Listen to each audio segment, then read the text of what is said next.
La dernière fois, on en a fini avec Imagine de John Lennon. Cette chanson était parfaite pour illustrer et mettre en œuvre des accords avec des septièmes, car elle en comportait pas mal.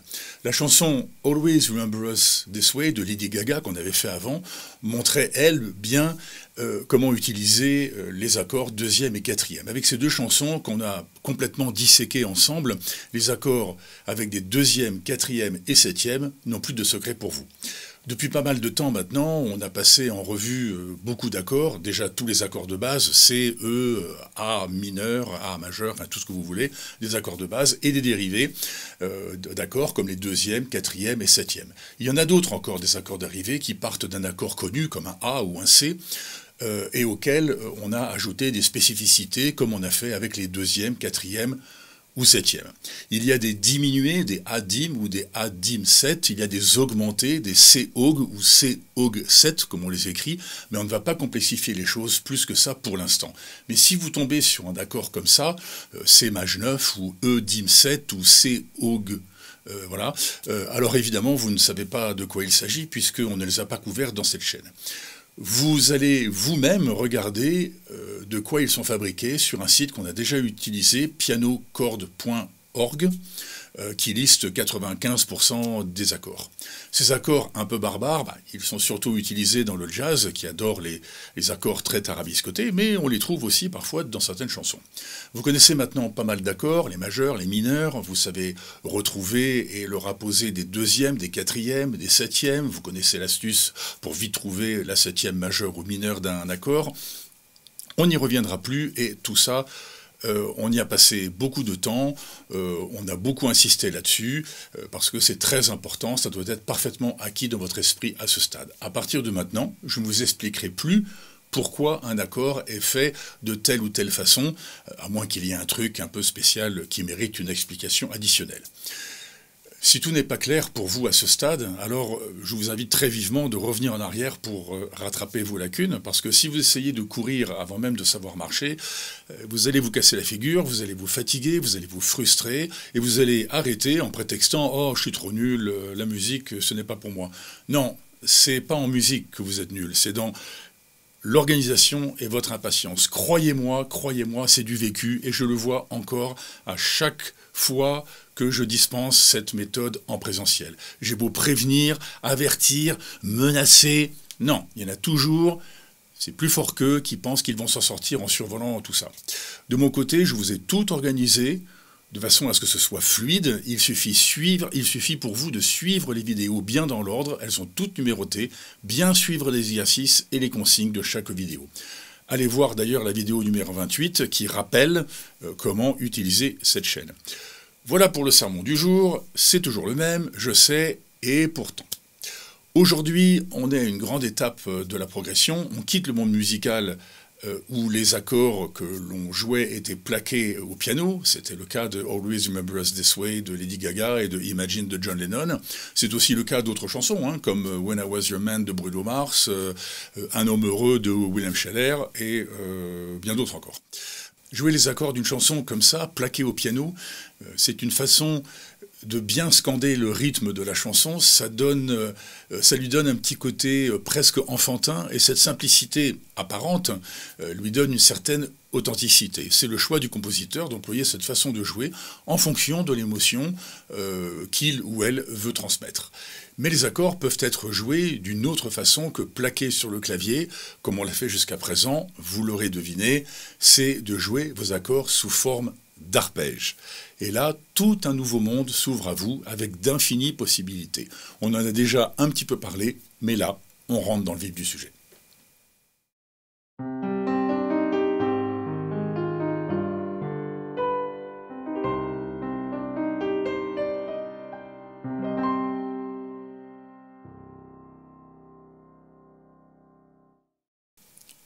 Commençons par le début. Un arpège, c'est quoi? Quand on ne sait pas, on regarde dans un dictionnaire. Et le Larousse, il dit « arpège non masculin qui vient de l'italien arpeggio ». Comme souvent en musique, les termes viennent de l'italien. Exécution successive des notes d'un accord à des fins ornementales ou expressives. Ok. Et le Robert, il dit, arpège non masculin, en musique, ce sont des accords exécutés sur un instrument en égrènant rapidement ses notes. J'aime beaucoup cette dernière définition. On égrène les notes d'un accord, c'est exactement ça. Au lieu de jouer un C, comme ceci, je peux très bien le jouer en arpège, comme ceci, en égrénant les notes. Le plus bel exemple de morceau joué entièrement en arpège, c'est l'ultra célèbre Prélude de Bach que tout le monde connaît. Je pourrais le jouer avec ces accords plaqués au clavier, comme on sait faire jusqu'à maintenant. Sa forme est une jolie suite, hein. C, D, G, C. Mais Bach a mis des arpèges à tous les accords. C'est un égrénage parfait où toutes les notes des accords sont jouées individuellement. Jamais de notes ne sont jouées en même temps. Et ça fait ça.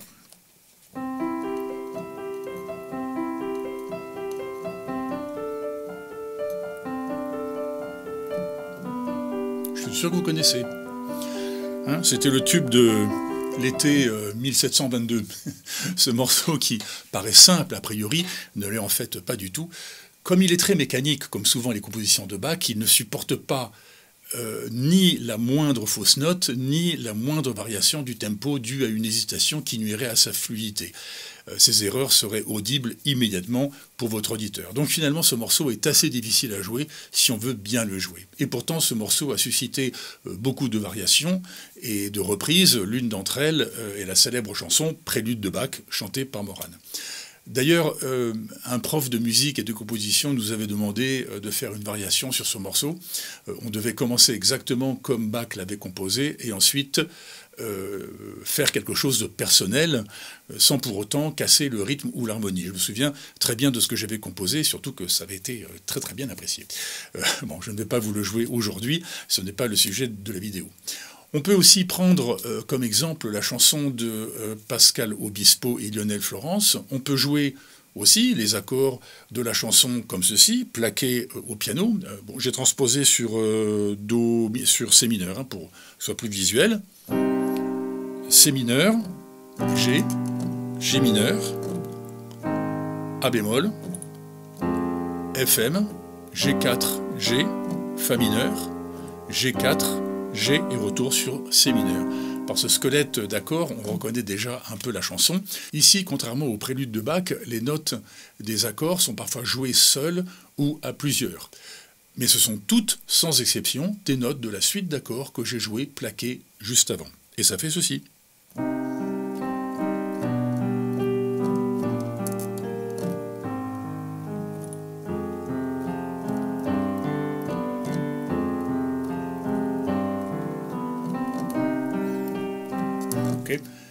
Et tout l'intérêt des arpèges, c'est qu'on fait ce qu'on veut, dans le sens qu'on veut. Ça ouvre plein de possibilités par rapport au jeu qu'on avait jusqu'à maintenant, qui consistait uniquement à jouer avec des accords plaqués au clavier. On fait ce qu'on veut. Enfin, pas tout à fait quand même. Jouer des arpèges implique qu'on respecte le rythme de la chanson, qu'on suive les battements de la mesure, le clic, clic, clic du métronome, sinon ça accélérerait ou ça ralentirait tout le temps, et ce serait inaudible. Un autre bon exemple, c'est la chanson « Someone Like You » de Adele. On a déjà utilisé cette chanson dans cette chaîne. Pour les besoins de cette vidéo, je l'ai aussi transposée en C. C'est plus facile à visualiser et c'est aussi plus simple à jouer pour les débutants que nous sommes. Mais alors, si c'est plus facile à jouer en C, pourquoi est-elle jouée en A? On en a déjà parlé, je vous le rappelle, c'est pour s'adapter à la tessiture de la voix d'Adele qui préfère chanter à cette hauteur de note et pas 3 demi-tons au-dessus quand on transpose vers C. Elle estime sûrement que c'est à cette hauteur-là, en A, qu'elle peut donner le meilleur de sa voix. Petite parenthèse d'ailleurs. Comment j'ai fait pour transposer comme ça la chanson de A vers C? Première méthode, c'est de regarder combien il y a de demi-tons entre un La, la fondamentale de A, et un Do, la fondamentale de C. Ben, il y en a 3. Voici mon La. 1, 2, 3. OK ? Et on fait pareil avec les tierces et les quintes de chaque accord de la suite. L'accord de A devient donc un accord de C et ainsi de suite. Et on fait toute la chanson comme ça et on se fait sa propre partition en C et non en A. C'est un peu fastidieux, c'est une source d'erreur, mais quand on n'a pas le choix, ça marche très bien, c'est le prix à payer pour transposer un morceau au piano. Et pour faire cette transition fastidieuse, en fait, il y a mieux. Le site laboîteachanson.net, dont on a déjà parlé dans cette chaîne pour faire nos propres partitions, fait cette transposition pour vous en une fraction de seconde.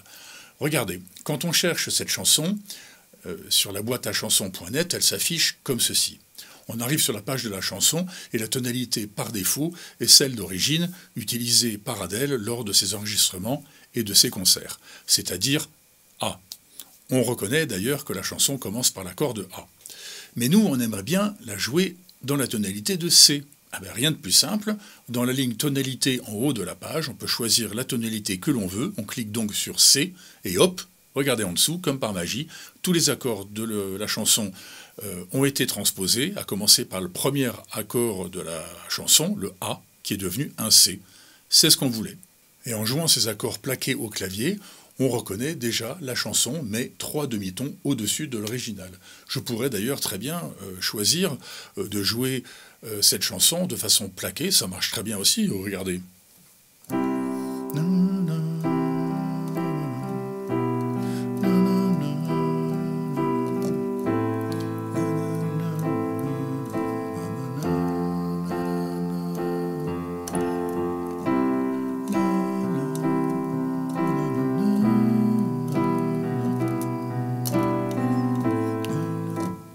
Ça marche très bien aussi. Si c'est comme ça que vous voulez vous approprier cette chanson de façon plaquée, pas de souci, vous savez déjà le faire. Les vidéos passées vous ont donné tous les éléments nécessaires pour créer votre propre interprétation de cette chanson. Sans oublier d'y mettre des bascules, des deuxièmes, des quatrièmes, et tous les ornements que vous connaissez déjà au fur et à mesure pour donner de la richesse à votre jeu. Mais ce n'est pas comme ça qu'Adèle a décidé que sa chanson devait être jouée. Elle a voulu lui donner de l'énergie dès le début en demandant à son pianiste de jouer la suite d'accords en arpège, c'est-à-dire en suivant toujours la même suite d'accords, hein, comme on vient de le faire plaqué, mais en égrénant les notes de chaque accord sur les temps des mesures de la chanson. Cette chanson est en 4 temps par mesure, et donc chaque note des accords va tomber sur chaque temps de chaque mesure. Et ici, le schéma sera fondamentale, tierce, quinte, tierce, et on recommence. On va voir plus tard qu'il y a plein de façons de jouer une suite d'accords en arpège, car le nombre de schémas que l'on peut trouver pour une chanson est quasiment infini. Mais ici, c'est fondamentale, tierce, quinte, tierce. Et on joue chaque note des accords sur chaque temps de chaque mesure. Le premier accord est un C majeur, alors on joue 1, 2, 3, 4 et 4 fois pour tous les accords. On y va. 2, 3, 4, 1, 2, 3, 4, 1, 2, 3, 4, 1, 2, 3, 4, 1. E mineur. 1, 2, 3, 4, 1, 2, 3, 4. La mineur. 3, 4, 1, 2, 3, 4, 1, 2, 3, 4, 1, 2, 3, 4. Fa majeur. F. Et ainsi de suite. On ne va pas rentrer trop dans du solfège, puisque c'était une promesse de cette chaîne, mais bon, on a besoin quand même un peu de comprendre comment les notes vont se placer sur le rythme de la chanson. Quand on joue comme on vient de le faire, c'est-à-dire une note sur chaque temps de chaque mesure, 1, 2, 3, 4, 1, 2, 3, 4, et ainsi de suite, on joue à la noire. À la noire ne veut absolument pas dire que c'est à la façon d'une musicienne africaine ou afro-américaine, quoique, comme dans l'histoire de la musique, ce sont bien elles les reines du rythme. Donc ça aurait pu être une bonne analogie, mais en fait, pas du tout. Les notes noires que l'on peut voir sur les partitions sont arrivées dans le solfège plusieurs siècles avant l'influence africaine et afro-américaine dans la musique d'aujourd'hui. Une noire est un terme de solfège qui désigne une note dont la durée fait exactement un temps. Donc, quand on est en 4 temps, ce qui est notre cas ici dans Someone Like You, il y a 4 temps par mesure, il y a donc très exactement 4 noirs dans chaque mesure. Attention, d'autres chansons sont en 3 temps. Une noire fait donc un temps, et il y a donc 3 noirs dans chaque mesure. Par exemple, une valse.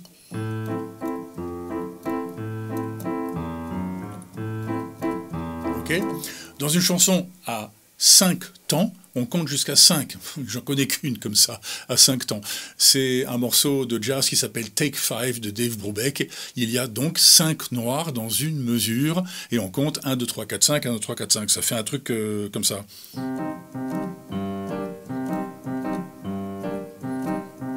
Vous reconnaîtrez peut-être, c'est un rythme qui a un aspect un peu dérangeant et un peu bancal, mais qui passe pourtant très bien avec cette très belle mélodie au saxo.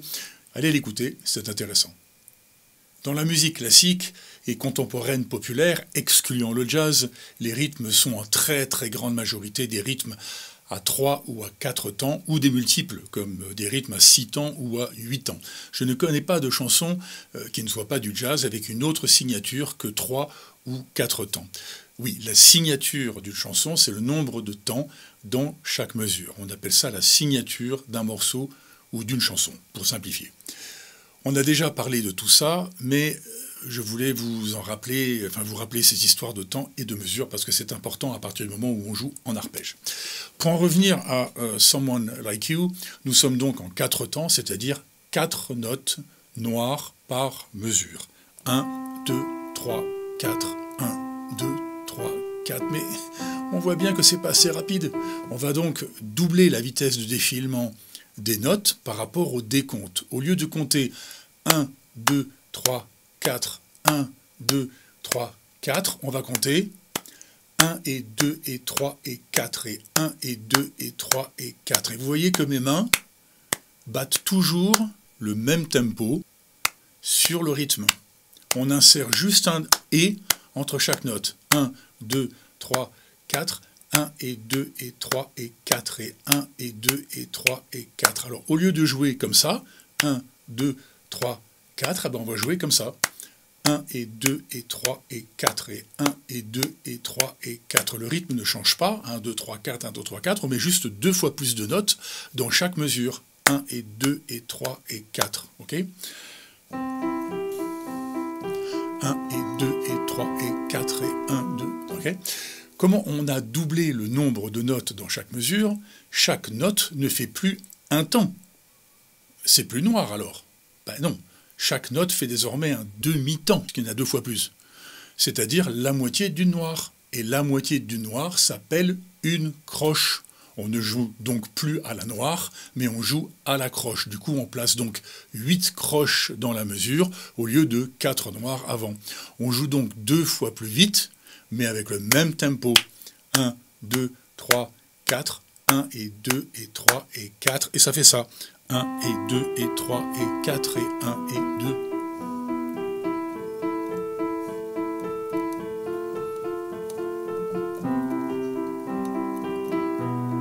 Ça ressemble déjà beaucoup plus à l'original, non? Ce morceau est donc joué à 4 temps et à la croche.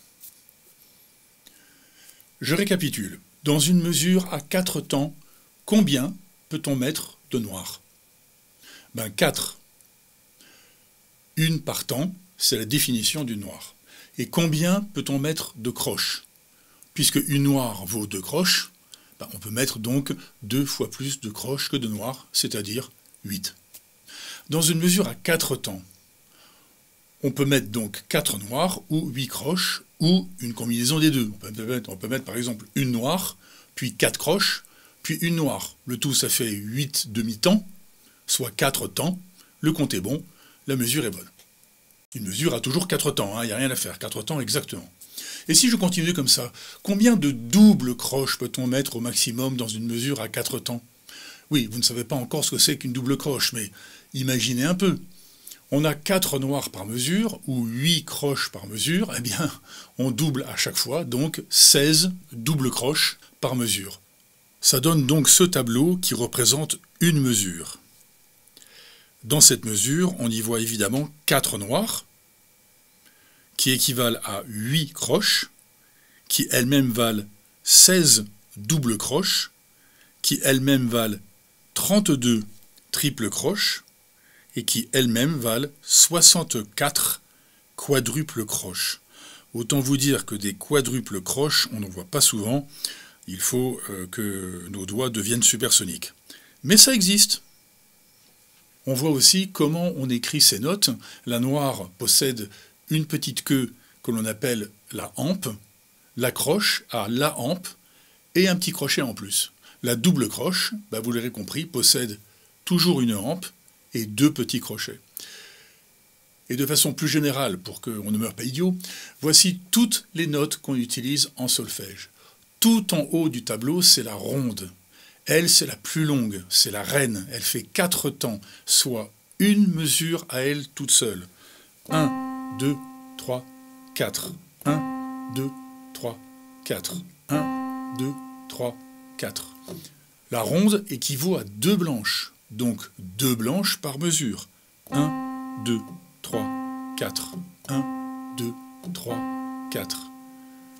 Chaque blanche vaut 2 noirs, donc 4 noirs par mesure. 1, 2, 3, 4. On l'a vu tout à l'heure. 1, 2, 3, 4.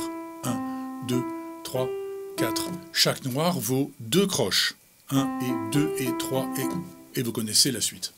Vous voyez que les croches s'écrivent comme on a dit il y a un instant, avec une hampe et un crochet.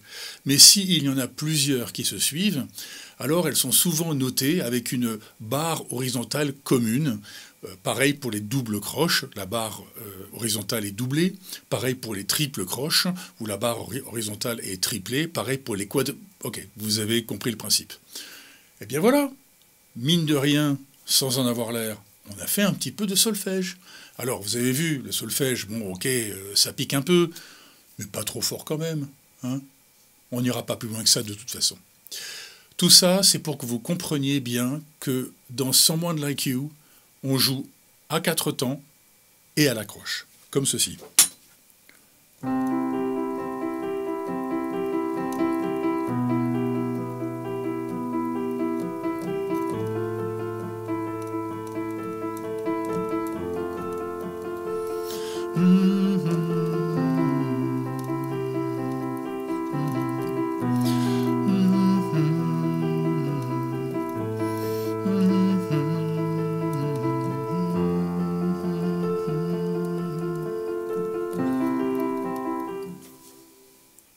Vous comprenez maintenant bien ce que sont les arpèges. C'est une façon détachée de jouer des accords, toujours dans le rythme des mesures de la chanson, bien sûr, selon un schéma souvent qui se répète plus ou moins tout au long de la chanson.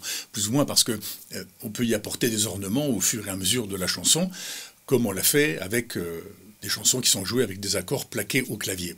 Ça lui donne du mouvement à cette chanson. Si on jouait toujours exactement le même schéma d'arpège tout au long de la chanson, on prend le risque que ça pourrait devenir lassant. Mais pas toujours. Regardez des chansons comme Someone Like You, les arpèges sont toujours les mêmes de A à Z et ça marche très bien. Et ces ornements qu'on peut amener à nos arpèges, ce sont les mêmes qu'on amenait à nos accords. Parce que des arpèges, ce sont des accords, ils sont juste joués d'une autre façon. Mais il reste des accords quand même. Les deuxièmes, les quatrièmes, les septièmes, les notes de transition, les silences, on peut intégrer tous ces ornements qu'on connaît bien maintenant à nos arpèges. On va évidemment approfondir ça au fil des prochaines vidéos. Vous connaissez à ce stade déjà parfaitement ces ornements pour les accords. Eh bien, vous connaissez aussi ces mêmes ornements pour les arpèges. Ce sont les mêmes. Quand on décortique une chanson comme on a fait avec Always Remember Us This Way ou Imagine, on commence par identifier les accords joués avec la jolie partition qu'on s'est faite soi-même. Hein. Vous vous souvenez que c'est une des premières étapes de la méthodologie pour apprendre à jouer une chanson, la recette de cuisine, comme j'aime bien l'appeler. Pour une chanson avec des arpèges, c'est exactement la même recette de cuisine qu'on a bien mis en place dans Imagine, mais avec une étape de plus.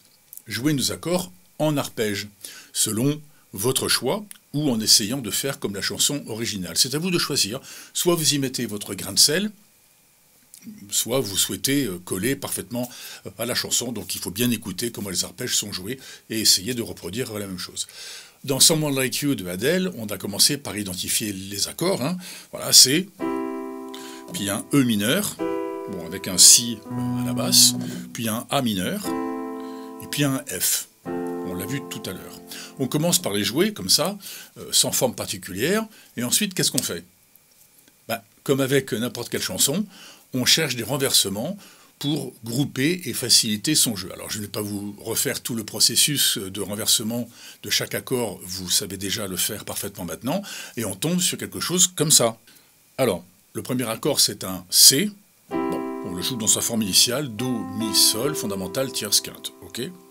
L'accord d'après, ça sera un E avec un Si à la basse.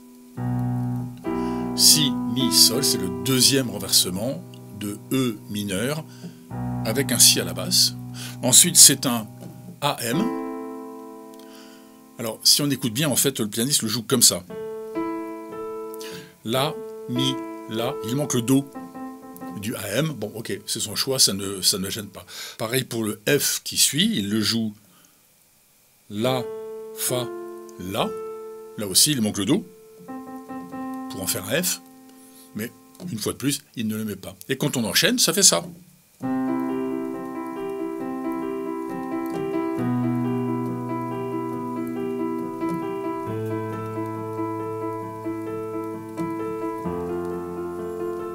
Ok ? Souvenez-vous toujours, les notes des arpèges sont les mêmes que celles des accords avec ornement, s'il y en a. Je ne le dirai jamais assez. Ce n'est pas des notes qu'on va chercher comme ça au pif. Elles sont déjà dans les accords que vous avez identifiés avant. Si vous savez jouer un accord, vous savez jouer son arpège. C'est aussi simple que ça. Alors oui, bon, après, il faut savoir mettre ça en œuvre, mais ça, il n'y a que la patience et l'expérience qui vous l'apprendra. La méthodologie pour décortiquer une chanson, comme on l'a fait avec Always Remember Us This Way et Imagine, est la même. Mais comme les accords sont joués en arpège, une autre étape est nécessaire à notre recette de cuisine. Et c'est celle de bien écouter et de comprendre comment les accords sont joués en arpège. C'est pas toujours facile d'entendre chaque note, mais c'est pas grave. Comme je vous dis toujours, il ne s'agit pas de jouer les chansons exactement comme l'original, mais de la jouer à sa propre façon, mais évidemment en respectant le rythme d'origine, et vous allez voir que ça se passe toujours très bien. Je vous ai concocté un petit exercice, un exercice qu'on m'a fait faire plein de fois quand j'apprenais moi-même à faire des arpèges il y a quelques années. Je vais vous donner une suite d'accords. Vous apprendrez à les jouer comme vous savez déjà faire. Vous les renverserez pour grouper et faciliter votre jeu si vous pensez que c'est nécessaire. Et vous les jouerez plaqués au clavier dans un premier temps pour vous échauffer un peu. Quand ça c'est fait, et que vous êtes satisfait du résultat et la façon dont les accords se suivent, vous transformerez cette suite d'accords plaqués en arpèges. On sera en 4 temps et vos arpèges seront à la noire. Et quand vous serez chaud bouillant, vous faites la même chose mais à la croche, c'est-à-dire 2 fois plus vite, avec un autre schéma d'arpège.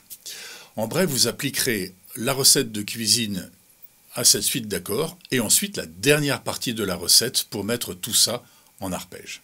Cette suite d'accords, c'est A mineur, G, F et E. Et on recommence. C'est une suite d'accords très très classique que l'on retrouve dans plein de chansons dans tous les styles. Là, je vous joue les accords dans leur forme de base, dans leur forme initiale, mais c'est à vous de voir comment vous allez les renverser et ce que vous allez en faire. Vous pouvez commencer par faire façon Someone Like You, avec des allers-retours fondamentales, tierces, quintes, tierces, pour vous familiariser un peu avec les arpèges.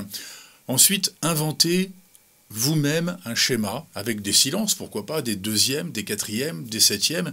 C'est à vous d'être créatif maintenant. N'oubliez pas, à la noire au début et à la croche ensuite. Comme j'ai dit, cette suite d'accords est très simple. Le but n'est pas de vous compliquer les choses avec des accords tarabiscotés. Je voudrais que vous vous concentriez sur l'élaboration de schémas d'arpèges. Vous avez le droit d'utiliser tous les ornements qu'on a vus jusqu'à présent, les placer de façon judicieuse et harmonieuse pour que le morceau devienne de plus en plus riche au fur et à mesure que vous jouez et rejouez cette séquence d'accords. Disons que vous la jouerez au moins 4 fois de suite et plus si vous voulez. Pendant ces 4 fois, il faudra bien sûr que chaque séquence amène quelque chose de nouveau à la séquence d'avant. À vous de voir comment vous allez faire. Commencez simple et changez et complexifiez le schéma à chaque fois que vous jouerez la suite en ajoutant des ornements. Tout vous est permis du moment que ça sonne bien.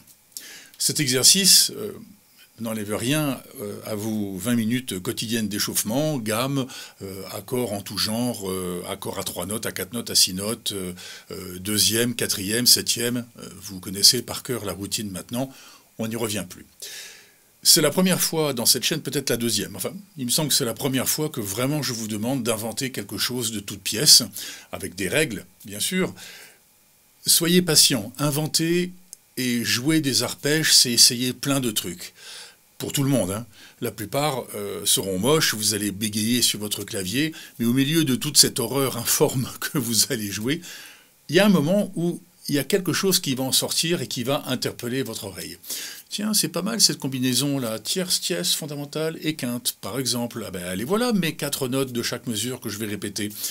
Notez ça sur votre cahier pour ne pas l'oublier ou enregistrez ça avec un dictaphone ou avec votre téléphone. Ça dépend comment vous faites. Moi, j'ai toujours un dictaphone avec moi, au cas où. Ne vous découragez pas. Ça vient doucement, ce genre de choses. Au début, ça va prendre du temps pour trouver une malheureuse petite combinaison qui va bien. Au fil de temps, de votre expérience, ça vient beaucoup plus rapidement. Voilà pour cette fois, vous avez un travail très créatif à faire et on va le développer la prochaine fois, ce qui va vous permettre de voir ce qu'on aurait pu faire avec ces 4 accords et comparer avec ce que vous avez trouvé. Faites ce travail sérieusement, même si vous n'êtes pas complètement satisfait de ce que vous avez trouvé, c'est pas vraiment grave parce que c'est en cherchant que l'on progresse.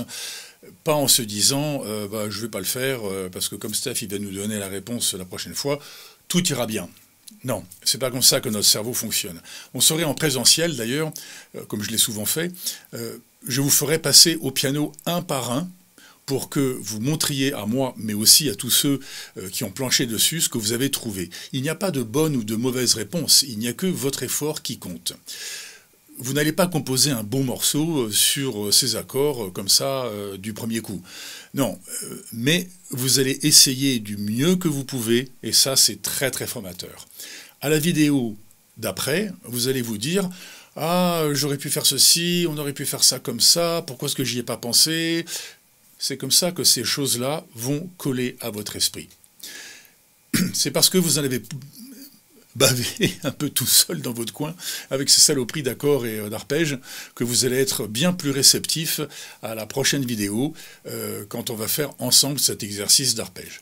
C'est comme ça que fonctionne le cerveau humain, on n'y peut rien. Si vous n'avez pas fait votre part du boulot, alors ça collera moins bien. Et la prochaine fois que vous aurez à faire ça tout seul, eh ben vous le ferez nettement moins bien que ceux ou celles qui se sont un peu cassés la tête dessus. Voilà. Bien à vous tous, portez-vous bien, à la prochaine, et musicalement vôtre. Oui, au fait, ça c'est un arpège, hein. Regardez, c'est l'accord de C, que je fais en arpège très vite. C, arpège. C'est un arpège. Mais ça, c'en est pas un, c'est juste une note. Bye bye.